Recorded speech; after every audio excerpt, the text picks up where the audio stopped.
Selamat pagi, salam sejahtera untuk kita semua. Perkenalkan, nama saya Maria Triani Asid dengan NIM 0401217113 kelas PBB 1A. Di sini saya akan mempresentasikan materi tentang penetapan prioritas program mata kuliah perencanaan wilayah pedesaan. Materi yang pertama yaitu tentang analisis SWOT. Dalam konferensi yang dilaksanakan di Yunani pada tahun 2011 dan selanjutnya dituangkan dalam sebuah buku Integrated Infrastructure Planning, South-East Europa Energy Dialogue, Thessalonika 2-3 Juni 2011, disepakati bahwa dasar-dasar pertimbangan perencanaan pembangunan infrastruktur adalah banyaknya jumlah komponen dalam perencanaan dan desain infrastruktur yang saling terkait, saling memberi dampak dari satu infrastruktur ke infrastruktur lainnya. Pendekatan keterpaduan diperlukan untuk keberhasilan pemberian pelayanan akan infrastruktur. Selanjutnya yaitu kriteria keterpaduan rencana terpadu pembangunan infrastruktur bidang PUPR menjadi pertimbangan yang tidak dapat diabaikan, yaitu yang pertama, fungsi.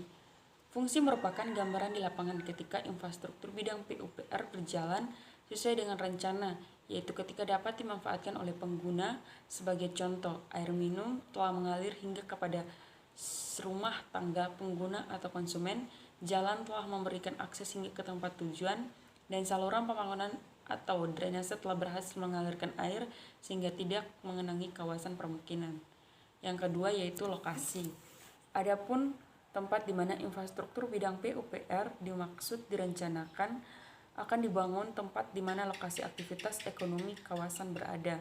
Sebagai contoh, pipa air baku, air bersih dipasang mulai dari hulu atau waduk atau sungai hingga masuk ke kawasan industri, kemudian pabrik-pabrik yang sangat membutuhkan air bersih. Ketika air bersih masuk pada kawasan industri tersebut, maka diperlukan saluran pembuangan air. Demikian pula halnya dengan infrastruktur bidang PUPR lainnya, seperti jalan harus dibangun mulai dari kawasan industri sebagai intel hingga pelabuhan sebagai outlet. Dan yang ketiga yaitu besaran atau volume. Besaran atau volume pekerjaan perlu dibangun sesuai dengan rencana agar infrastruktur bidang PUPR tersebut dapat berfungsi dalam memberikan pelayanan. Perhitungan rinci besaran infrastruktur bidang PUPR dilakukan pada tahap perencanaan, tentu saja melalui koordinator dengan pelaku kepentingan pada aktivitas ekonomi dimaksud sehingga seluruh kebutuhan dipenuhi tepat pada waktunya.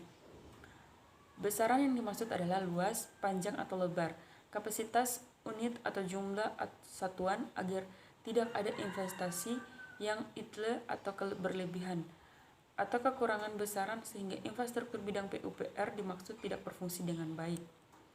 Yang keempat yaitu waktu. Pembangunan infrastruktur bidang PUPR harus dilakukan sesuai dengan waktu yang direncanakan agar tidak terjadi keterlambatan pengembangan wilayah atau kawasan atau investor tidak dapat berproduksi setelah menanamkan investasinya, atau bahkan produk yang tidak dapat disalurkan sampai ke konsumen. Dampak negatif yang dapat terjadi adalah iklim investasi yang buruk di negara kita hingga investor tidak berkeinginan berinvestasi di Indonesia. Dan yang kelima yaitu besaran dana atau anggaran. Nah, besaran dana atau anggaran adalah hasil perkalian antara besaran atau volume pekerjaan dengan unit cost yang berlaku di lokasi di mana infrastruktur bidang PUPR akan dibangun. Seringkali terjadi, bahkan dapat dipastikan, program pembangunan infrastruktur bidang PUPR yang disusun berdasarkan rencana setiap tahun mengalami perubahan sebagai akibat dari kekurangan dana yang akan dialokasikan pada dokumen penganggaran atau DIPA. Nah, yang berikut adalah kewenangan atau pembagian urusan. Lampiran Undang-Undang Republik Indonesia Nomor 23 Tahun 2014 tentang Pemerintah Daerah Butir C, yaitu pembagian urusan pemerintahan bidang pekerjaan umum dan penetapan ruang. Dalam kewenangan atau pembagian urusan ini terdapat di 3 tingkat, yaitu yang pertama tingkat pemerintah pusat, yang kedua tingkat provinsi, yang ketiga tingkat kabupaten atau kota. itu terbagi menjadi 11 kewenangan. Yang pertama yaitu sumber daya air, yang kedua yaitu air minum, yang ketiga persampahan, yang keempat air limbah, yang kelima drainase, yang keenam permukiman, yang ketujuh pembangunan gedung, yang kedelapan penataan bangunan dan lingkungan, yang kesembilan jalan, yang kesepuluh jasa konstruksi, yang kesebelas realisasi kriteria. Yang berikut yaitu analisis quantitative strategy planning matrix. QSPM merupakan alat analisis yang digunakan untuk memutuskan strategi yang akan digunakan berdasarkan dari kemenarikan alternatif strategi yang ada.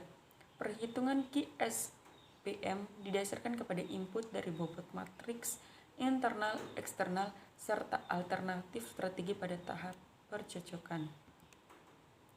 Yang berikut adalah strategi perencanaan kuantitatif, yaitu ada dua, ada faktor internal, ada faktor eksternal.